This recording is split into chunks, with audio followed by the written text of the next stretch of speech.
दोस्तों, अक्सर हमारा दिमाग विचारों से भरा रहता है। हम लोगों के बारे में, अपने बारे में, अपने काम के बारे में, परिवार के बारे में और वो सब सोचते रहते हैं जो हमारे दिमाग में भरा रहता है। वह कभी भी साफ नहीं होता है और इसीलिए हमें वह सब बार बार याद आता है और हम दुखी और चिंतित रहते हैं। लेकिन इस कहानी से आप अपने मन को अच्छी तरह से साफ कर पाएंगे। आप अपने मन की धुलाई खुद कर सकते हैं। बस इस कहानी को पूरा देखें। एक बार एक गुरु और शिष्य एक सुनसान जंगल से गुजर रहे थे।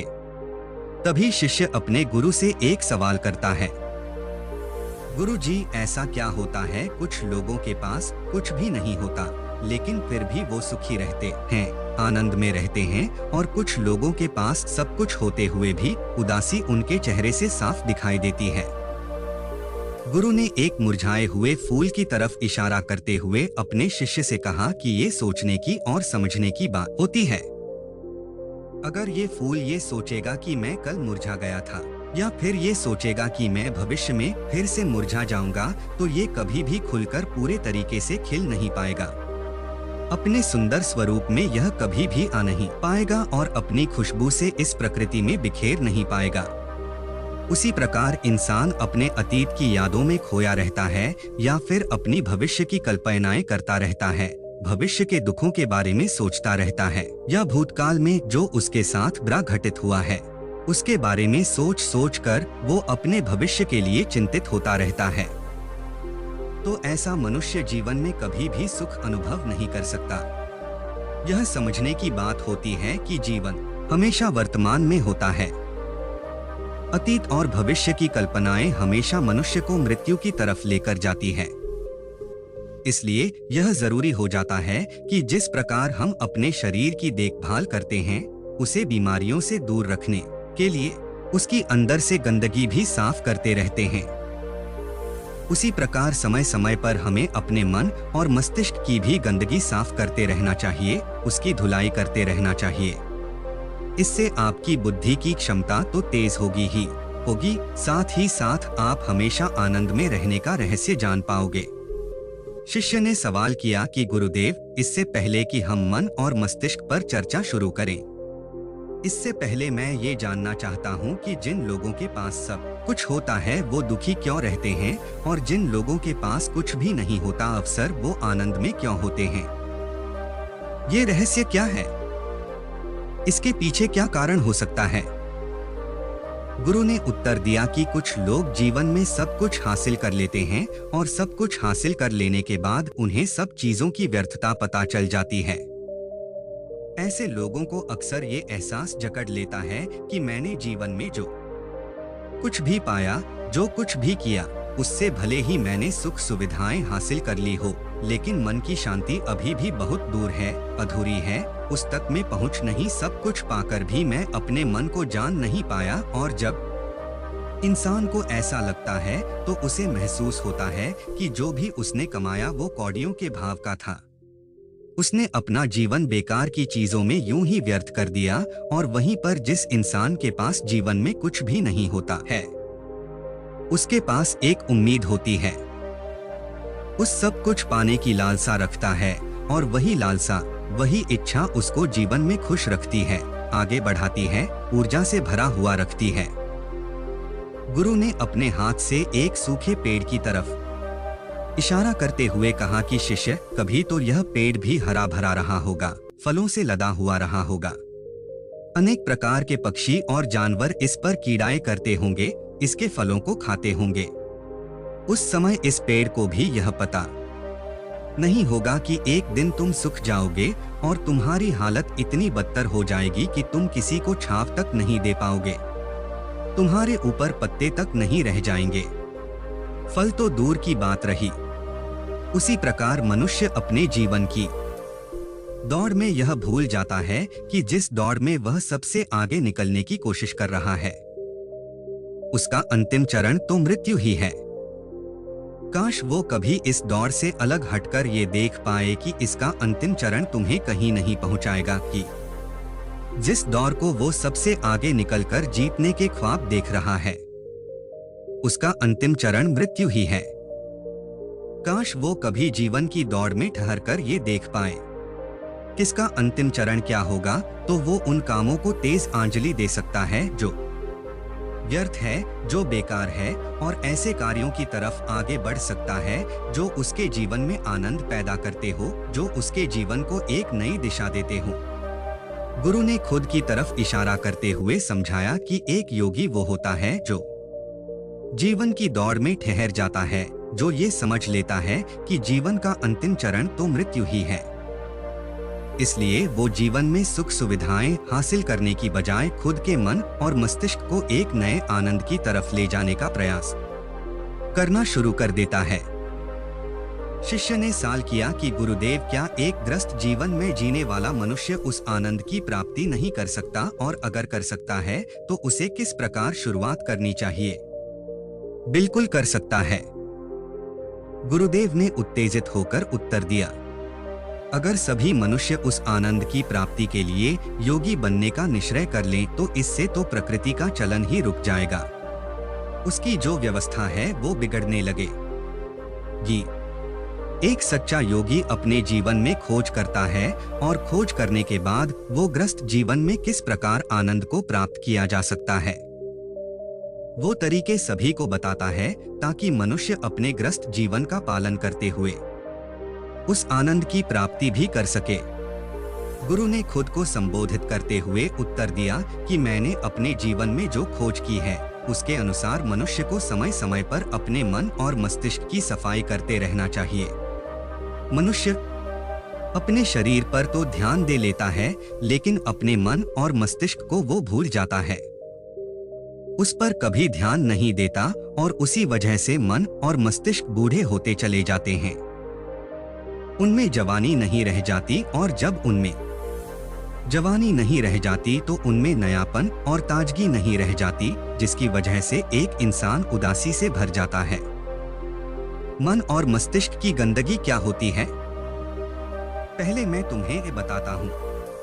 हर मनुष्य के जीवन में कुछ ऐसी घटनाएं घटती हैं जिनका उसके मनोमस्तिष्क पर बेहद गहरा असर पड़ता है। वो जीवन पर्यंत उन घटनाओं को भूला नहीं पाता है, और वही घटनाएं उसके मन में पूरी तरह से पक्की बैठ जाती है, जो उसके मन में गांठ पैदा कर देती है, और भविष्य में जब भी वो कोई काम करेगा तो ये घटनाएं उसको प्रभावित करेंगी, उसके विचारों को, उसके निर्णय को पूरी तरह से बदल कर रख देंगी। ऐसे मनुष्य की दृष्टि भी भ्रमित हो जाती है, वो सत्य स्वरूप को नहीं देख पाता, वो चीजों को उन घटनाओं से जोड़कर भ्रमित तरीके से देखता है। उदाहरण के लिए, अगर किसी बुरी आंखों वाले आदमी ने आपको धोखा दे दिया तो अब जीवन पर्यंत बुरी आंखों वाले आदमी को हमेशा धोखेबाज समझते रहेंगे, उस पर कभी पूर्ण रूप से विश्वास नहीं कर पाएंगे। लेकिन समझने की बात यह होती है कि जिस इंसान ने आपको धोखा दिया, वो धोखा आपको बुरी आंखों से नहीं मिला, वो उस इंसान के स्वभाव से मिला, लेकिन उस इंसान के स्वभाव से हमारे दिमाग में उसका एक चित्र छप गया, उसकी एक छवि बन गई, और वो छवि दूसरे आदमी से जब हम संपर्क करते हैं तो बीच में एक दीवार की तरह खड़ी हो जाती है, और इसी वजह से दो लोगों के बीच प्रगाढ़ संबंध स्थापित नहीं हो पाते।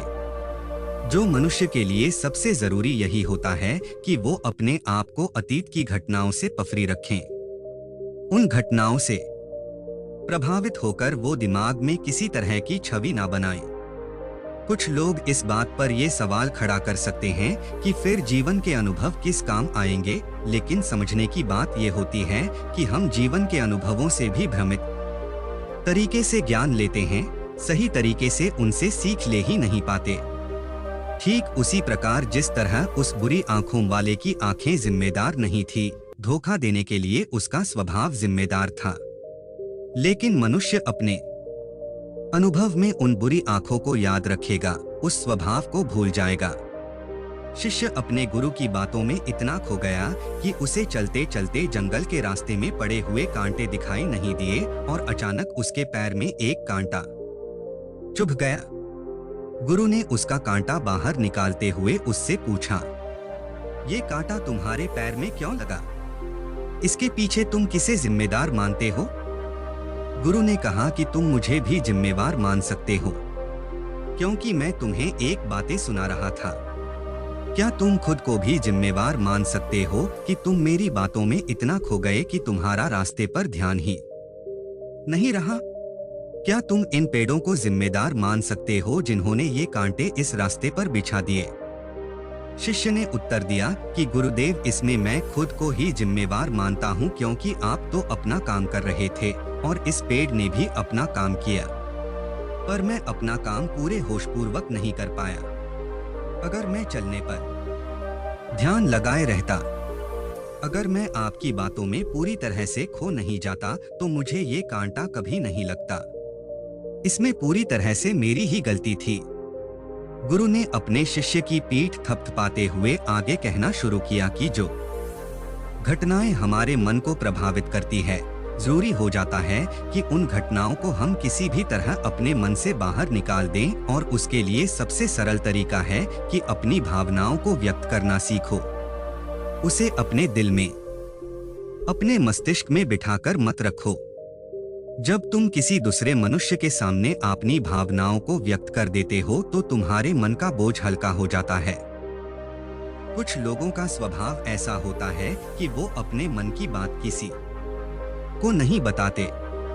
ऐसे लोग अक्सर अपने अंदर ही अंदर दुखी होते रहते हैं, लेकिन वो अपने मन की बात किसी दूसरे आदमी के सामने नहीं बताते।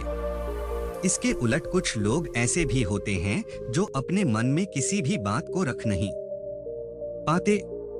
उनके साथ कुछ भी अच्छा या बुरा होता है, वो अपने मन की बात, अपनी भावनाओं को दूसरों के सामने व्यक्त कर देते हैं। और तुमने खुद महसूस किया होगा कि जो लोग अपने मन की भावनाओं को व्यक्त कर देते हैं, वो जीवन में ज्यादा आनंदित रहते हैं। कभी भी प्राकृतिक रूप से आए हुए वेग को रोकना नहीं चाहिए। जिस वेग को हम रोकने की कोशिश करते हैं, वो वेग हमें अंदर से ही खाने लग जाता है। अगर तुम्हारा मन किसी बुरी घटना पर रोने का हो रहा है, तो चीख चीख कर रो। अपने आप को रोको मत, उस वेग को पूरी तरह से बाहर आने दो। अगर किसी दूसरी घटना पर तुम्हारा मन खुश होने का, आनंदित होने का हो रहा है, तो पूरी तरह से नाचो गाओ, जिससे कि तुम उस वेग को बाहर निकाल सको। और जब वो वेग अपनी पूरी गति के साथ बाहर आ जाता है, तो पीछे छोड़ आता है एक खालीपन, एक अकेलापन, एक शांति, एक मौन, एक अनुभूति। गुरु ने शिष्य को समझाते हुए बताया कि जिस प्रकार तेज रफ्तार से चलता हुआ पानी अपने वेग से आने वाली सभी बाधाओं को तोड़ देता है, उसी प्रकार हमारे अंदर भावनाओं का उठने वाला अगर बाहर नहीं निकाला गया, अगर हमने बांध बनाने की कोशिश की, तो वो उस बांध को तोड़ देगा, और उस बांध को तोड़ने के बाद उसका कचरा हमारे मन के अंदर ही ठहर जाएगा, जो हमारे मन को दूषित कर देगा, उसको गंदगी से भर देगा। अक्सर मनुष्य अपने मन में किसी घटना को दबाकर इसलिए रखता है कि वो सोचता है कि अगर सामने वाले को इस घटना के बारे में पता चला, तो वो पता नहीं मेरे बारे में क्या सोचेगा। इसी विचार की वजह से वो अंदर ही अंदर खुद दुखी होता रहता है, लेकिन सामने वाले को वो कुछ भी नहीं बताता। लेकिन एक बार अगर वो हिम्मत कर सकता है, शुरुआत कर सकता है, जो उसका पूरा जीवन परिवर्तित हो सकता है। एक बार अगर उसके दिमाग की आदत बन गई, तो वो जीवन भर अपनी भावनाओं को दूसरों के सामने व्यक्त करने से हिचकिचाएगा नहीं। और अपने दिमाग की ये आदत हम 21 दिनों में पैदा कर सकते हैं। 21 दिनों तक अगर सही तरीके से हम अभ्यास करें, तो हमारा दिमाग पूरी तरह से भावनाओं से मुक्त हो जाएगा। यह 21 दिनों का अभ्यास इस प्रकार है। किस दिनों तक? सबसे पहली बात जो याद रखनी है कि अपने मन में किसी भी बात को दबाकर नहीं रखना है। अगर हम किसी मनुष्य के बारे में अच्छा सोचते हैं, तो हम उसे व्यक्त करें। अगर बुरा भी सोचते हैं, तो उसे भी व्यक्त करें। परिणाम भूल जाएं कि परिणाम क्या होंगे। सिर्फ आपने दिमाग की ढुलाई करने पर विश्वास रखें। इससे आपके अंदर एक अद्भुत साहस पैदा होगा। जब आप किसी मनुष्य के बारे में वह सब बता पाएंगे जो आप उसके बारे में सोचते हैं, तो आप खुद सोचिए कि आपका खुद के ऊपर विश्वास कितना ज्यादा बढ़ जाएगा। आपके मन के सारे डर खत्म हो जाएंगे। हो सकता है कि इसमें आपको चुनौतियों का सामना करना पड़े, लेकिन जहां पर चुनौती नहीं होती वो कुछ अभ्यास भी नहीं होता। अभ्यास हमेशा चुनौतियों से भरा होना चाहिए। इससे आप सत्य वचन बोलने का अभ्यास भी कर पाएंगे। अक्सर हम दूसरों को भावित करने के लिए वो सब बोलते हैं जो उन्हें अच्छा लगता है, लेकिन वो नहीं बोलते जो हम उनके बारे में सचमुच में सोचते हैं, और यही हमारी सबसे बड़ी भूल हो जाती है। इससे हमारा पूरा अस्तित्व झूठ बनकर रह जाता है। और अपनी भावनाओं को व्यक्त करते समय यह भी जरूर ध्यान रखें कि आपके अंदर जो भावनाएं उस इंसान के प्रति उठ रही हैं, उनके पीछे का मूलभूत कारण क्या है। उदाहरण के लिए, जब एक नौकर अपने मालिक के लिए कोई काम करता है और वो काम अच्छे से नहीं कर पाता है, तो मालिक उसे डांट फटकार देता है, जिससे उसके अंदर उसके प्रति क्रोध की भावना ये उठती है। लेकिन समझने की बात यह होती है कि मालिक तो आपको कहेगा ही, वो तो डांटेगा ही। अगर आप काम अच्छे से नहीं करेंगे, तो अगर आप काम अच्छे से कर रहे हैं और फिर भी आपका मालिक आपके साथ अच्छा व्यवहार नहीं कर रहा है, तो आप खुलकर अपने मालिक को अपनी भावनाएं व्यक्त कर सकते हैं, बिना ये सोचे कि इसका परिणाम क्या होगा। अगर आप इस भावना को उठाएंगे, तो आप अपनी नजरों में खुद ही नीचे गिरने लग जाएंगे। आपका आत्मविश्वास बिल्कुल खत्म हो जाएगा। दूसरा अभ्यास जो तुम्हें 21 दिनों तक करना है, वो ये है कि जो भी घटनाएं तुम्हारे साथ घटित होती है, कम से कम जीवन में एक इंसान ऐसा होना चाहिए जिसके सामने तुम अपने दिल की बात रख सको। चाहे अच्छी बात हो, चाहे बुरी बात हो, वो सब बातें तुम बिना कुछ सोचे विचारे, बिना इस डर से कि वो इंसान तुम्हारे बारे में क्या सोचेगा, तुम उस इंसान को अपनी सारी बातें बता सको और वो इंसान तुम्हारी सारी बातें सुनने के बाद तुम्हारे लिए कोई छवि पैदा ना करे। ऐसे इंसान अपने जीवन में खोजो और उनके सामने अपनी सारी भावनाएं व्यक्त करने की कोशिश करो। दिन में जो कुछ भी घटित होता है, अच्छा लगता है, बुरा लगता है, किसी के प्रति आकर्षण होता है, उसको एक दोस्त की तरह बताने का प्रयास करो। इससे तुम्हें ये पता चल पाएगा कि तुम्हारा मन घटनाओं के प्रति किस प्रकार की भावनाएं पैदा करता है। तुम अपने मन को समझने में सक्षम हो पाओगे। जब तुम किसी दूसरे आदमी को ये सारी बातें बताते हो, तो तुम खुद भी अपनी प्रतिक्रिया रोके उस घटना के प्रति तुम्हारा क्या रवैया रहा है, उसके प्रति खुद का आकलन भी कर पाते हो। और तीसरा अभ्यास जो तुम्हारे मन को खाली रखेगा, वह है योग निद्रा का अभ्यास। योग निद्रा किस प्रकार लेनी है, किस प्रकार उसका अभ्यास करना है, ये चर्चा खत्म होते होते गुरु और शिष्य उस जंगल को पार करके अपने आश्रम में पहुंच चुके थे। तो दोस्तों, उम्मीद करता हूं आपको इस कहानी से एक अच्छी सीख मिली होगी। यह कहानी आपको कैसी लगी, हमें कमेंट बॉक्स में कमेंट करके जरूर बताएं, और साथ ही इस कहानी को अपने दोस्तों के साथ जरूर शेयर करें ताकि उन्हें भी इस कहानी से कुछ सीखने को मिल सके। धन्यवाद।